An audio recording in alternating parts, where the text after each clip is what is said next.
آزاد کشمیر کے اندر ایک بہت ہی تباہ کن زلزلہ آیا تھا،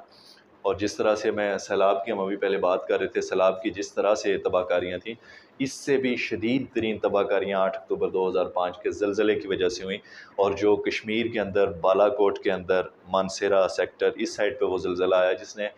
تباہی مچا دی، لاکھوں لوگ آزاد کشمیر کے اس زلزلے کے اندر شہید ہو گئے کہ وہ نہیں بن سکیں، اور پھر لوگوں کے ابھی تک کئی لوگ ایسے ہیں کہ جن کے اس وقت اگر جو گھر تباہ ہو گئے تھے تو وہ آج تک بے گھر ہیں، وہ بھی آج تک ان کو اپنے گھر تک میسر نہیں آ سکیں۔ تو زلزلے نے بھی لوگوں کو بہت نقصان کیا، اس میں جو لاکھوں لوگ شہید ہوئے، ہم دعا کرتے ہیں کہ اللہ تعالیٰ ان تمام شہداء کو جنت الفردوس میں اللہ عرفہ مقام عطا فرمائے، اور ان کے جو پسماندگان ہیں ان کو صبر جمیل عطا فرمائے، اور جو لوگ معذور ہیں زلزلے کی وجہ سے آج اپنی زندگیاں بسر کر رہے ہیں، اللہ تعالیٰ ان کے لیے بہترین حالات پیدا کرے، اللہ ان کی مدد کرے۔ ہمارا جو تیسرا موضوع تھا تو وہ یہ تھا کہ کیونکہ ربیع الاول کا مہینہ رواں دواں ہے تو ہم اس بارے میں بھی کچھ ڈسکشن کریں گے کہ آپ، خاص کر کے میں آپ کی رائے جاننا چاہتا ہوں، کیونکہ اس میں بہت سارے لوگ کنفیوز ہوتے ہیں ربیع الاول کے مہینے میں، تو اس میں آپ کی میں رائے جاننا چاہتا ہوں کہ آپ کیا کہنا چاہتے ہیں ربیع الاول کے مہینے کے بارے میں۔ جی ساجد صاحب، آپ نے یہ بہترین موضوعات کا انتخاب کیا ہے۔ جہاں تک ربیع الاول کے اس مقدس مہینے کی بات ہے، یہ وہ ایک عظیم مہینہ ہے، یہ ایک بہترین ساتھ ہیں کہ جس میں وجہ تخلیق کائنات جناب محمد مصطفیٰ صلی اللہ علیہ وسلم کی تشریف آوری ہوئی، اور آپ صلی اللہ علیہ وسلم اسی ربیع الاول کے ہی مہینے میں دنیا کے اندر تشریف لائے، اور آپ کا دنیا کے اندر تشریف لانا اللہ تعالیٰ کی طرف سے سب سے بڑی ایک عطا اور مہربانی تھی، کیونکہ آپ صلی اللہ علیہ وسلم کی تشریف آوری سے پہلے جو مکہ عرب کے حالات تھے یا پوری دنیا کے اندر حالات تھے وہ انتہائی بدتر تھے، کفر پھیلا ہوا تھا، لوگ ہر طرح کی برائی کے اندر شامل تھے، ہر طرح کا ظلم روا رکھا جاتا تھا، لیکن آپ صلی اللہ علیہ وسلم کو اسی ربیع الاول کے مہینے میں اللہ تعالیٰ نے رحمت بنا کے بھیجا، اپنا آخری نبی بنا کے آپ صلی اللہ علیہ وسلم کو اللہ تعالیٰ نے ہماری فلاح کے لیے، ہمیں دین کا پیغام، اللہ تعالیٰ کا وہ جو پیغام ہے وہ پہنچانے کے لیے آپ صلی اللہ علیہ وسلم کو اسی ربیع الاول کے مہینے کے اندر اس دنیا میں مبعوث فرمایا، اور اس مہینے کی بے بہا فضیلت ہے اور بہت سارا اس مہینے کے اندر مقام حاصل ہے۔ اللہ تعالیٰ نے جو بھی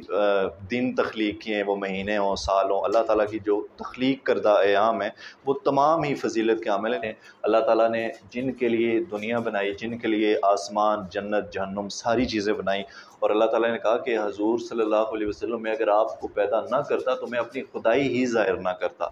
تو یہ آپ صلی اللہ علیہ وسلم کی ایک مقام ہے، ایک مرتبہ ہے کہ آپ تمام انبیاء کے سردار بن کے اور آخری نبی بن کے اس دنیا کے اندر تشریف لائے، اور یہ ربیع الاول کے مہینے کی انتہائی اہم اہمیت ہے اور جس کا ہمیں احساس ہونا چاہیے، اور ہمیں اصل بنیادی چیز یہ ہے کہ ہمیں مقصد سمجھنا چاہیے کہ ربیع الاول کے مہینے کا جو مقصد ہے وہ کیا ہے، اور ہمیں اللہ تعالیٰ اس مہینے کے اندر جو فضائل اور برکات ہیں اللہ تعالیٰ ہمیں وہ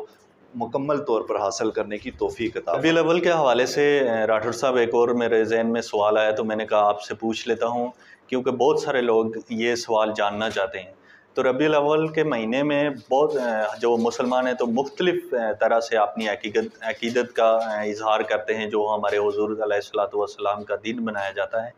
تو میں یہ جاننا چاہ رہا ہوں کہ اس مہینے میں یا اس خاص کر کے ایک جو دن مقرر کیا ہوا ہے لوگوں نے، تو اس میں ہمیں کون کون سی چیزیں جو ایسی ہیں تو وہ ہمیں کرنی چاہیے، کون سی ایسی چیزیں ہیں جو غیر شرعی ہیں، جو ہمارے ماحول میں آ گئی ہیں، تو ان سے ہمیں کس طرح سے چھٹکارا حاصل کرنا چاہیے؟ جی ساجد صاحب، آپ کا یہ سوال بھی انتہائی قیمتی ہے اور آج کے موجودہ حالات کی بڑی بہتر ترجمانی کرتا ہے۔ آپ صلی اللہ علیہ وسلم سے عقیدت کا اظہار ہر بندے کو کرنا چاہیے، لیکن اس کا طریقہ کار وہ ایسا ہونا چاہیے جو کسی بھی طرح سے جو اسلامی شعار ہیں، جو حضور صلی اللہ علیہ وسلم کی خود تعلیمات ہیں، جو اللہ تعالیٰ کا اسلام ہمیں سکھاتا ہے، کہیں وہ جو جذبات کا اظہار ہے وہ کہیں اس کے خلاف نہ چلی جائیں۔ اس طرح سے ہمیں کوئی عقیدت کا اظہار نہیں کرنا چاہیے، اور اس طرح کی جو آج رسم و رواج مختلف طرح کے آ چکے ہیں کہ جن کی وجہ سے آج لوگ دیکھ کے بہت ہی ایک نیگیٹو جو ایک تاثر ہے وہ حاصل کرتے ہیں، کیونکہ لیکن اس مہینے کا جو مقصد ہے وہ سمجھنے کی کوشش کرنا چاہیے کہ حضور صلی اللہ علیہ وسلم اگر اس دنیا کے اندر آئے تو وہ کیا پیغام لے کر آئے۔ وہ پیغام یہی تھا کہ جو اللہ تعالیٰ کی طرف سے تعلیمات ہیں ہم سب ان کو ماننے والے بن جائیں۔ آپ صلی اللہ علیہ وسلم سے محبت اور جذبات کا اظہار یہ نہیں کہ آپ بازاروں کے اندر جو آج ہو رہا، میں انتہائی دکھ سے کہہ رہا کہ بنگڑے ڈالے جا رہے ڈول کی تھاپ پہ اور رقص کیا جا رہا، یہ نہیں آپ کا پیغام تھا، نہ ہی اس ربیع الاول کا یہ پیغام ہے۔ بلکہ پیغام تو یہ ہے اس مہینے کا کہ آپ صلی اللہ علیہ وسلم کی جو سیرت ہے اس کو سمجھا جائے، اس کو پڑھا جائے، آپ صلی اللہ علیہ وسلم کی جو سنتیں ہیں ان کے اوپر عمل کیا جائے، آپ صلی اللہ علیہ وسلم نے جو چیزیں بتائی ہیں کہ کیا کرنا ہے ان کو ہم اپنی زندگی کے اندر شامل کریں، اور جن چیزوں سے حضور صلی اللہ علیہ وسلم نے اللہ تعالیٰ کی تعلیمات کے ذریعے ہمیں منع کیا ہے ان سے جب ہم رکیں گے تو یہی اصل میلاد کا پیغام ہے۔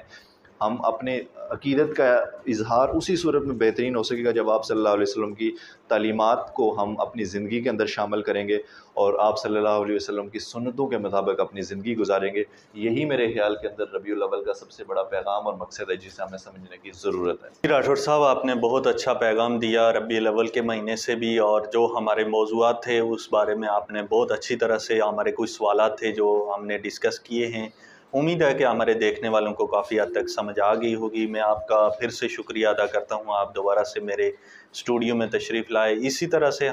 میری کوشش ہے کہ ہم جو بھی معاشرے میں غلط ہو رہا ہے یا جو معاشرے میں صحیح طرح سے لوگوں کو سمجھ نہیں ہے، تو ہم کوشش کرتے ہیں کہ وہ چیزیں لوگوں کو بتائی جائے جو کوئی نہیں بتا رہا ہے اور اس بارے میں لوگ جاننا چاہتے ہیں، تو ہماری کوشش ہے کہ ایسی چیزیں ہم سامنے لائیں۔ بالکل، میں آپ کا بہت مشکور ہوں کہ آپ نے آج پھر مجھے یہاں پہ بلایا، اور جو ایک اہم 3 موضوعات تھے جس میں سیلاب تھا، زلزلے کا جو 8 اکتوبر 2005 کو زلزلہ تھا اس کے بارے میں جو گفتگو کی، اور پھر ربیع الاول کے اس مقدس مہینے کے حوالے سے جو آپ نے مختصر سوال کیے، یہ میں اس کے لیے آپ کا مشکور ہوں۔ اور یہ وہ ایسے معاملات ہیں جو معاشرے کو سمجھ آنے چاہیے، اور لوگوں تک ہمیں اپنی کوشش کرتے ہوئے ایک پیغام ان کا ضرور پہنچانے کی اپنی طرف سے ایک کوشش کرنی چاہیے، اور ہم بھی ایک اپنی اگر ادنا سی کوشش کرتے ہیں تو ہمیں اس کوشش کو جاری رکھنا چاہیے۔ میں ایک بار پھر آپ کا مشکور ہوں، اور اپنے دیکھنے والے تمام لوگوں کا بھی بہت مشکور ہوں کہ جو ہمیں سنتے ہیں اور ہمیں دیکھتے ہیں۔ آپ سب کا اللہ نگہبان۔